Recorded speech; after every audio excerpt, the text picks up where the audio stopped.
Welcome, everybody. Welcome to episode number 134 of the Fraternity Foodie podcast. I'm your host, Mike Ayalon, CEO of Greek University. We call these episodes Fraternity Foodie because there is nothing like great food to bring people together. Now, make sure you go and check out our new book that we released 2 weeks ago. It's called From Letters to Leaders, Creating Impact on Your College Campus and Beyond. We are blessed for the support of all of our listeners. Go out and pick that up for your Kindle at only $2.99 right now. It's the best investment you're going to make all month, I promise you. Or you can have the paperback shipped to you for only $9.99 on Amazon. It is a bargain. Go out and get it. Today, we have with us Dr. Katie Nall, a late in life doctoral student. Katie Nall earned her Ph.D. in mathematics education just before her 60th birthday while working full-time at a local community college.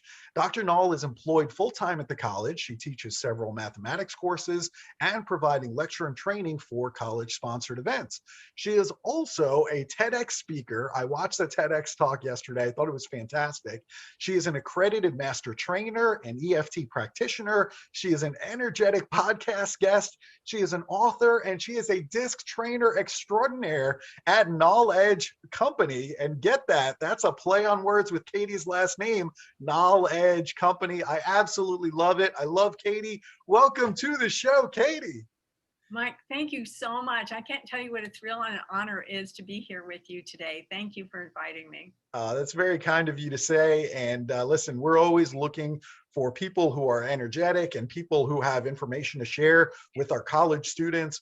And after I watched that TED Talk of yours, I said, you know what, we need Katie on the show. I need to hear from her directly because you have so much great information to share.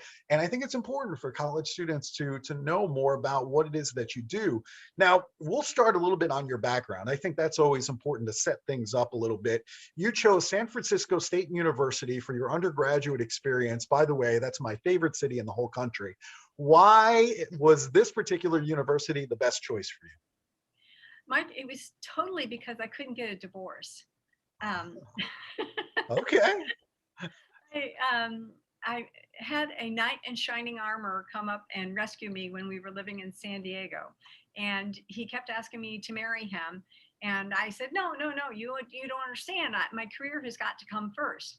And I kept going with that. And he finally came home one day and said, you know what? If we get married, we get an extra $155 a month. And I said, well, that's interesting because he was in the Navy. And I said, well, then that sounds good. Let's go to Las Vegas this weekend and get married. But you have to understand that once we get out of the Navy and we're no longer paid, there's no reason to stay married. So we'll get a divorce. And he said, yes. So Wow. That's how we got married. And then as he was ending up his service and he knew that it was divorce time, he said, you know, the Navy will move us any place we want. And if you want to come along with me, you can. And I said, well, you know, I've always heard San Francisco would be interesting. So that's how I ended up in San Francisco State University. Good for you. What a great story. And San Francisco is just beautiful. I mean, you know, just everything about it. I mean, the food is incredible on the pier. I mean, God almighty, is that wonderful. And then everything to go and look at. I mean, everything that's close by, Napa Valley, right across the bridge. Then, of course, you know, you got Alcatraz. It's just an incredible place for me. So there's so many good things to see and do. I mean, Chinatown. I mean, oh my God. I mean, I absolutely love it. I'm a huge fan of San Francisco, and I look forward to hanging out there anytime that I can. I often will speak at Berkeley, for example, and I'll usually stay in San Francisco because I just can't get enough. So that's my connection to San Francisco, and I don't blame you one bit. The way I do when I go there. It's the most accepting community I've ever lived in my life. I remember going to concerts, you know, there'd be free concerts in the park and I'd be sitting there and right next to me would be a very giant, large person with lots of tattoos and stud things all over them and enjoying the music. And on my other side, there would be this little old lady with white gloves and a little purse and a little hat. And we would all be sitting along and enjoying the music. And it just really is a very accepting, the vibe of the city is so healthy, I think. Yes, anything goes. That's for sure in San Francisco. Not quite Key Westy, but So you are campus director at Indian River State College. Talk to us a little bit about this satellite branch that has over 5,000 students. And I'm wondering, how have you been able to establish and grow enrollment since opening in 2007?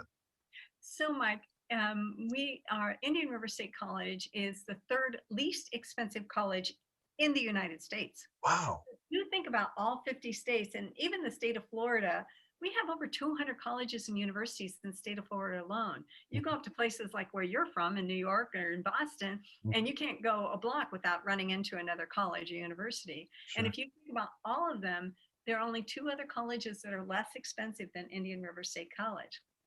And you have to wonder, if we're so inexpensive, you kind of wonder, right? Right.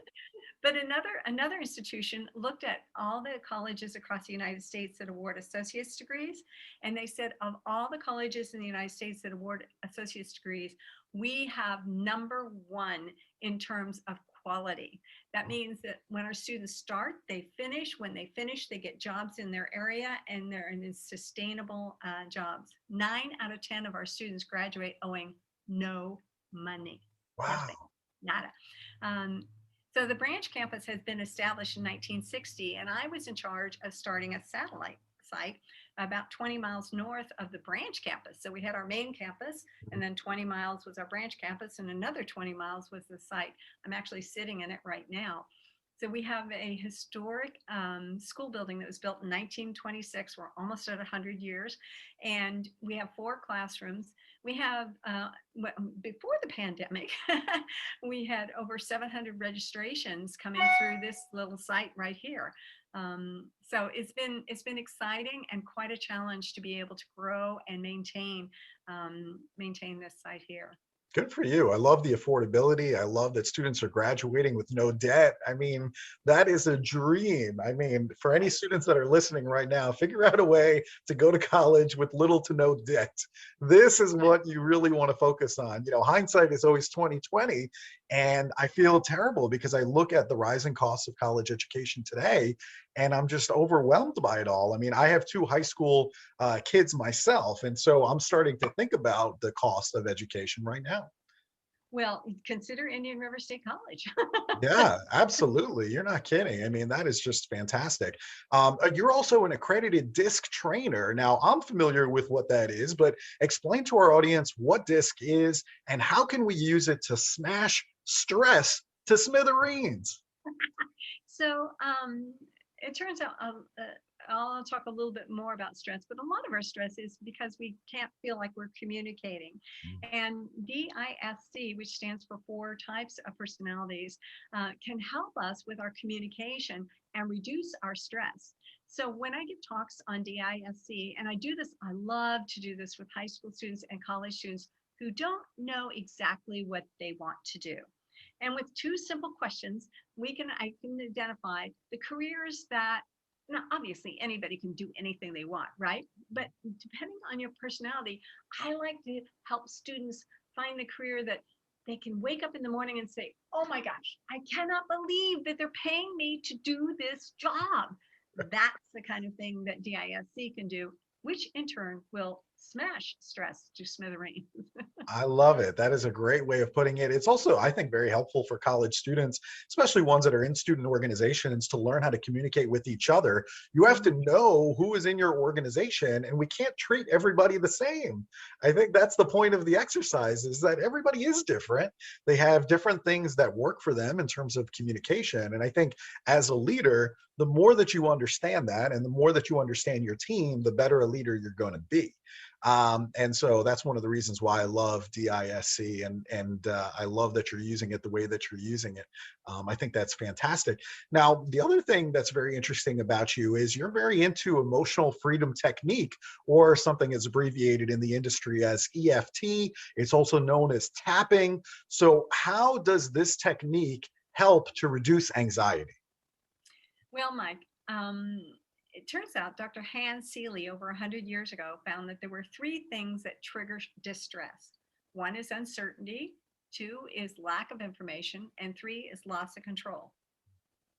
know about you, Mike, but today I'm feeling all three of them. That's right. We all are.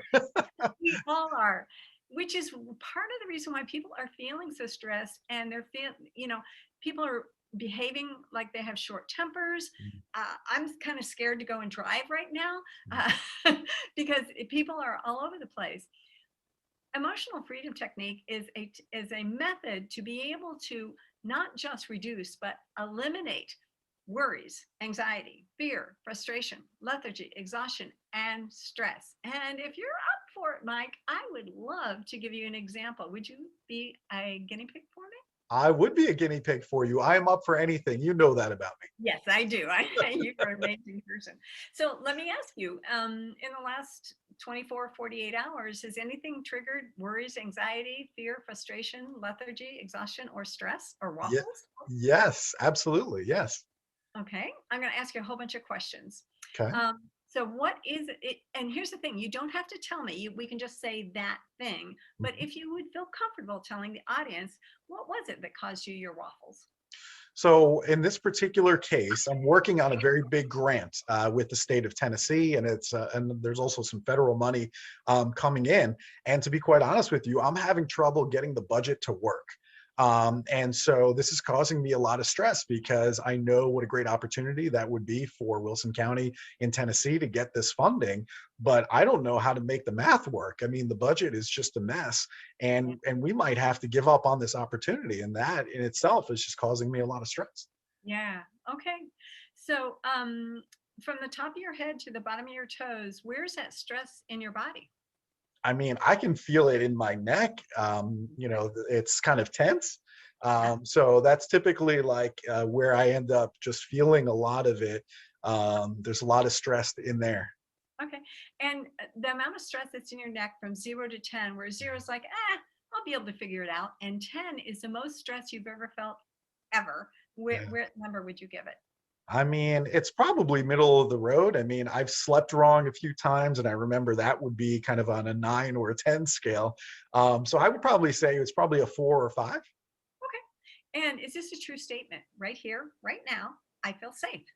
Yes. Okay, so what we're going to do is I'm going to have you parrot me and tap on parts of your body like I'm tapping on mine. And then we're going to add words. When we add words, I'm going to ask you to repeat phrases. If I ask you to say something and you go, you know, Katie, that's not exactly true, or I wouldn't phrase it that way, will you rephrase it in your own words for me? Okay, sure. Okay, I think we're ready to go. Okay. So what I'm going to do first of all is show you the places we're going to tap. So if you could tap along, and if your audience members tap along with us, they may experience something called borrowing benefits, and they may feel an energy shift themselves, even though they may not be stressed about getting the budget done. Very cool. All right. So on the side of your hand, between your wrist and your little finger, and it doesn't matter which hand, Mhm. you're going to tap using your other hand. So there you go. That's it. And while you're tapping, you can just think about that budget and how much stress is causing you in your neck, and kind of just breathe a little bit while you're thinking about that. And then the next spot that we're going to tap is right on the top of our head, right on the top of our head. And you can use one hand or the other, or you can do both and have your monkey move going on. The next spot, Mike, is right on the edge of the eyebrow above the nose. So make sure it's right above the nose. There you go. Yeah, right above the nose. And think about that stress in your neck. Yeah. Our next spot is going to be on the edge of our eye, next between our hairline and edge of the eye. So it's right here. And again, you can use one hand or the other or both. It doesn't matter. And then our next spot is where I keep all my bags because I'm ready to go at any time. So it's right under the eyes. And thinking about the stress of that budget and how it's going to work. And then the next spot is under your nose, right above your lip.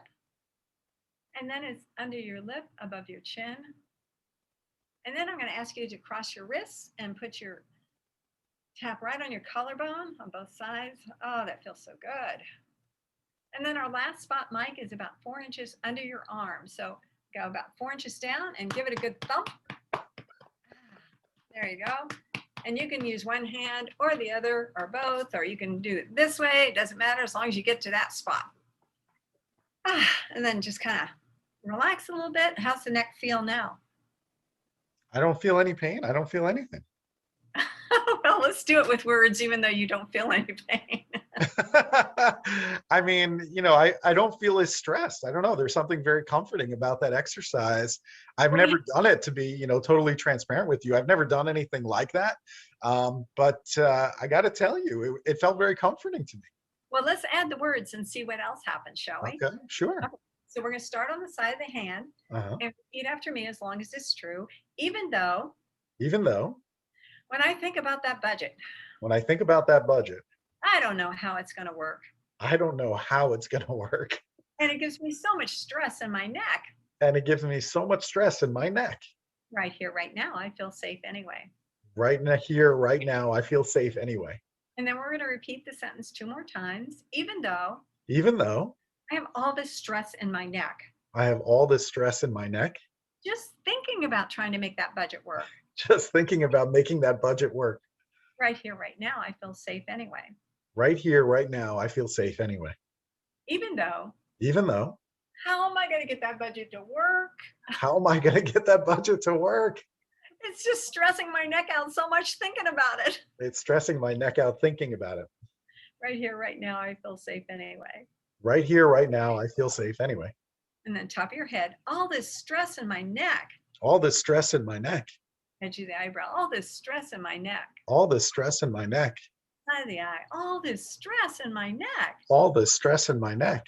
Under the eye, all this stress in my neck. All this stress in my neck. Under the nose, this stress is in my neck. This stress is in my neck. Under the lips, so much stress in my neck. So much stress in my neck. And then cross your hands on your collarbone. My neck is full of stress. My neck is full of stress. And then under your arm, so much stress in my neck. So much stress in my neck. And then I always ask my clients to blow the air out in a cartoonish like fashion. So we go like this. I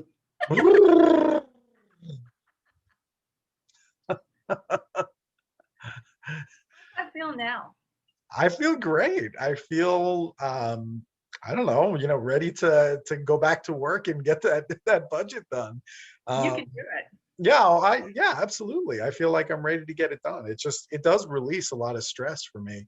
And it's just interesting how all of that works. I've never been through an exercise like that. It's a lot of fun. And I do work with a lot of college and math students. I had one high school student who had taken the SAT once and did well, but she felt like she could do better, Mhm. You and I have done that before, right? So, Sure. if I only tried a little harder. So Sure. she signed up for a second time, studied her butt off, just, really intensely, took it the second time, and you know what happened? Her scores went down. So she said, I know I can do this. So she registered a third time, and life got in the way. She was doing this and that and the other. And it was 1 week before the SAT. And she's like, oh, I haven't studied. I've got to do better. I don't know what I'm going to do. So her mom hired me, and we did a session on Monday, a session on Wednesday, a session on Friday. She took the test on Saturday, and Mike, her score went up 90 points. Wow. Significant jump. That is significant. I'm going to have to use this technique with my kids. I'm telling you, they feel stress all the time. And if I had to go to like tapping with them, this would be wonderful. Yeah, and I actually teach tapping classes for those who, I do consults, but I'm also teaching tapping via Zoom. Yeah. So if people wanted to learn it, I can do that too. That's a great technique. I mean, my kids get stressed out about all kinds of things, and you just need a tool in your toolbox to be able to use when those times come. So if they know how to do it, or you can teach them, or you can teach me, however it works, I'm all for it to have that in the toolbox. That's fantastic. And I work on all kinds of people. Our youngest granddaughter, we were visiting her 2 weeks ago, and she was mad, Mike. Oh my gosh. She was so mad she couldn't cry. All she could do is scream. Mhm. And so, it was way past her nap time, and she was screaming and screaming and screaming. And I said, well, is it okay if I tap on her? And they said, yes, you can tap, just whatever, just do something. Right. And so I started tapping on her, and I didn't get all the way through, and she was out like a light. That is so incredible. I absolutely love it. All right, I'm going to have to do some more research on this and we're going to set up a session. This is really, really good. Now, you have a presentation out there that's called Surviving the Circus. And there are so many things that are demanding the attention of our students on campuses today. So, what are some methods that students can use to stay focused while still enjoying the circus around them? Well, Michael, I figured this out when I was a full-time employee and decided to go back to school for my PhD. Mhm. Um, and I finished it in 4 years. But what happened is before I started it, and because I was a mature adult, I knew that in order for me to dedicate time to that, I was going to have to give up something else. Mhm. And so I had to look at my life and figure out what am I going to have to give up in order to accomplish this goal. And that process brought me to define something called create your fate, where I found that there's 8 facets of our life, and there's no one time when everything is in balance. So what we do is decide what is our focus today. And based on what our focus today is, what are we going to give up to be able to focus on that? Mhm. And I think that's the biggest trick, is to understand that I can't be balanced on all eight areas. And the 8 areas are, the first one is function. What do you do during the day? Are you a full-time student? Are you working full-time? Are you retired? Are you a speaker like Mike? The next one is foundation. What are you doing? What did you have to do to get to where you are? Or what additional education do you have to do, or apprenticeship or experience do you have to do to get to where you want to be? Next one's family, the people who got you to age 18. Next one is friends, because, family. And then we have finances. We have fitness, the 6 avenues of fitness: the way you breathe, the way you eat, the way you drink, the way you move, the way you rest, the way you think. Then there's faith. If you don't have faith in something, there's nothing to hold on to. And then the last one, which is the hardest one for me, Mike, is fun. I actually have to schedule fun in every week, or else I'll just blow right past it, because, there's things to do. Sure. Wow, that is really, really good. And I can see how that would work as well.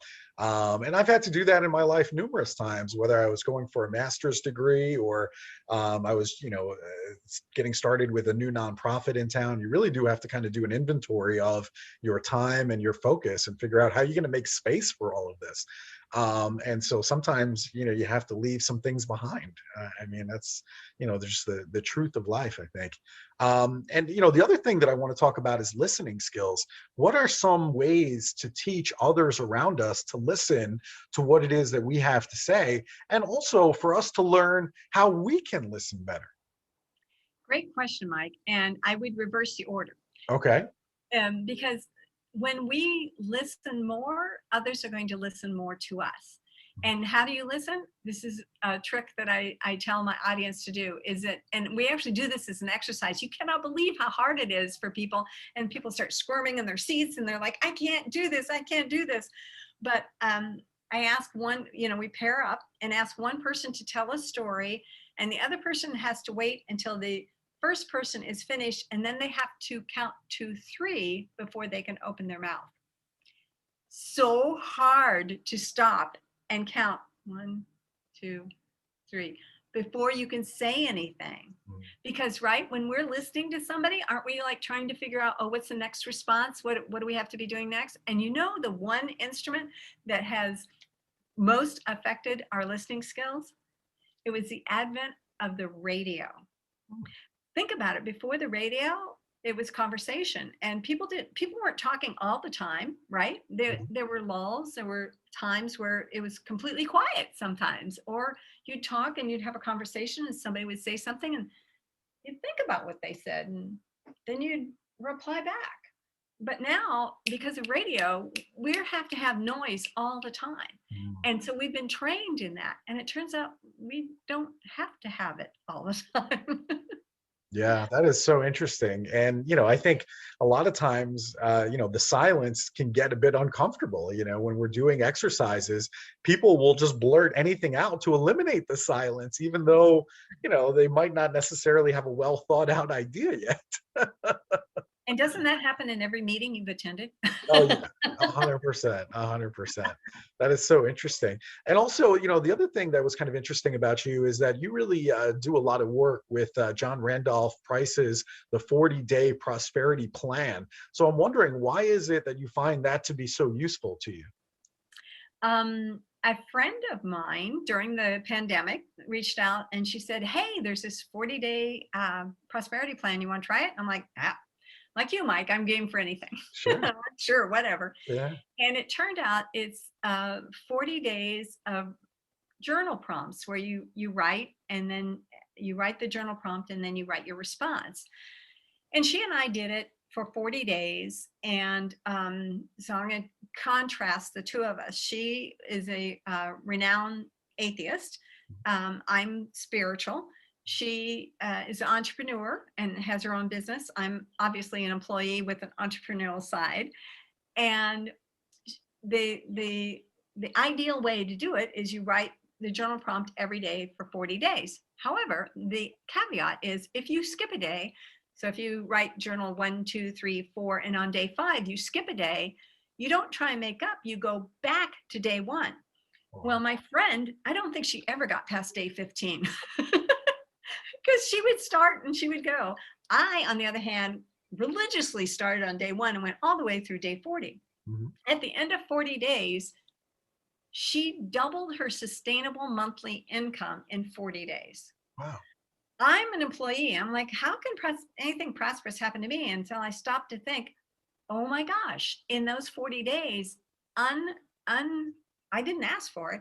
I ended up with an extra $10,000. Now, to you, Mike, that's probably not a big deal, but to me, it was huge in 40 days to get to receive, this gift of $10,000. And so I started talking to other friends and they're like, yeah, I've done it before and nothing ever happened. So my friend and I were trying to figure out what is the difference? What are we doing differently? Well, what we were doing differently is we were checking in with each other. And we were also um, doing tapping on our money blocks. And so it was a combination of the journal prompts plus the accountability plus the tapping. So I started a mastermind, and we're in our 5th iteration of our mastermind, and the responses have been unbelievable. Sometimes it's as early as day 3 that people receive, unsolicited gifts. There are other times where one of the biggest, because prosperity is different for everybody, right? What prosperity means. Something that just warms my heart, Mike, is that so many people were able to be able to say the word no and not worry about how the other person felt. Now, these are people who, since you're familiar with DISC, these are our high S people who will always say yes, right? And they were able to learn to say no and not feel bad. And that was huge. We also have people who have gone so far as they're making commercials for MasterCard and getting contracts with, all the large, and name any large corporation, and they're getting speaking contracts with them. We've had people who have started new careers. It has just been, it is so far beyond what I could have ever imagined. So it is abundance and it's prosperity that is defined for each individual. Wow, that sounds amazing. I'm sure all of our listeners can use an extra $10,000 right now. So you might have a whole bunch of students that miraculously sign up for your mastermind tomorrow. That is fantastic. That is really, really good news. I love it. So let me tell you, my kids, they're in high school right now. My daughter is a freshman. My son is a sophomore in high school. They are really unsure about their intended major and their possible career, which I'm sure you find to be very common. So what do you suggest for students in high school or even students in college that are listening right now that are unsure about their current career direction? Is the answer DISC? Is the answer something in addition to DISC? How can they find their direction? So, Mike, when I have students who come to me who don't know what they want to do, first of all, I get very excited. I love those students. I would definitely start with DISC because you can kind of narrow down, Mhm. where their area of interest, where they might thrive. And then from there, there's a great Bureau of Labor Statistics and Occupational Outlook Handbook. Are you familiar with that? No, but I'd love to know Well, more. let me give you the website. All right. It's www.b for bureau, L for labor, S statistics.gov/OOH. So it's Bureau of Labor Statistics. It's government website, Occupational Outlook Handbook. All And right. then let's say that they decide that they are a high D, which is usually a leadership position, and that they're interested in sports. So maybe they might want to become an agent, sports agent. Well, in the Occupational Outlook Handbook, you can look up individual careers and they can tell you what the median salary is. So for all you non-statisticians, think of median like in a intersection where the median is right in the middle and half of the intersection is on one side and half is on the other side. So a median salary would be right in the middle, which is different than the average. So a median salary, and it also will tell you what kind of work they do during the day, how much education you need, and it also tells you their prediction. And although none of us could tell the future, I mean, I don't know about you, Mike, but I would have done something different 10 years ago if I could Sure. have. Oh, yeah. But it does predict based on the numbers that it knows. It's a government agency. It does predict how many jobs there are going to be in that area. Hmm. I had one student who said he wanted to be a forest ranger. I said, that's great. Let's look it up. And it tells us how many jobs there are in 10 years. So you take the last zero off to get how many jobs in a year, and then take that number and divide by 50 for how many jobs in an individual state. Now, I know Wyoming does not have the same number of jobs as New York. It's just an approximate. Right. But once you do that, and we did that for this particular student, and it turned out on average, the number of forest rangers that they anticipate will be hired in the next 10 years is 5 in the state of Florida. I said, that's great. And if this is your passion, you need to do this. And then you need to figure out how those 5 got their jobs, because there's more than 5 that are applying for it. So do you have to be a relative of the governor? Do you have to be born in the forest? What criteria do you have to be able to go after that? And I think the combination of that, Mike, would be really, really helpful. Wow, that is absolutely great information. That's gold right there. BLS.gov/OOH. Go and check out that resource. I absolutely love it. Man, thank you so much for sharing that. That's incredible. And as you know, we do love good food here at Fraternity Foodie. So I need to know, you're at Vero Beach in Florida. What is your favorite restaurant in town? So confession here, I'm a vegan celiac. So that means Okay. that I eat a lot of vegetables and fruits. So my favorite restaurant here is Palados. It's run by a Colombian woman by the name of Consuelo, and she makes fabulous salads for me. And so that's my favorite place to go. That sounds delicious. I'm sure Consuelo is going to be very happy that you mentioned her restaurant on this podcast. She's going to get a whole bunch of new business, and that's what we hope happens. So that's fantastic. All right. So if our listeners want to connect with you or they want to bring you in to speak, where is the best place for them to go and to connect with you? So my email is hello@drnall.com. So it's HELLO@DRNALL.com. And I will challenge your listeners, Mike. I give my phone number out on podcasts all the time, and no one has called me yet. So they can call me. It's area code 772-226-0167. Again, that number is 772-226-0167. My website is knowledgecompany.com. That's www.nalledgeco.com. I'm on LinkedIn, I'm on Twitter, I'm on Instagram, I'm on Facebook, and I'm in Clubhouse. Wow, look at you. You're even on Clubhouse. Man, I don't even have a Clubhouse account. I'm stuck with this Android phone and I don't even have an iPhone yet. They're going to be opening it up to Android phones. So when you need an invite, let me know. I've got a whole slew of them. Look at you, mover and a shaker. I love it. I mean, you're the perfect guest on the Fraternity Foodie podcast. I absolutely love it. This has been so much fun. Thank you so much for leading us through this, the tapping and the EFT. This was absolutely wonderful. I know that students all over the country are going to be checking this out. So thank you on their behalf for introducing them to something new today. I thought it was wonderful. Thank you. It was such a pleasure to be on your show. I'm so impressed. Oh, well, thank you so much. Thank you to our listeners. If you enjoyed this show with Katie, please like it. Please share it with other students on campus, maybe that are feeling anxiety or something like that, where you can help them just by sharing this podcast with them. So please share that on social media. And we look forward to seeing you on another episode of Fraternity Foodie. Bye for now.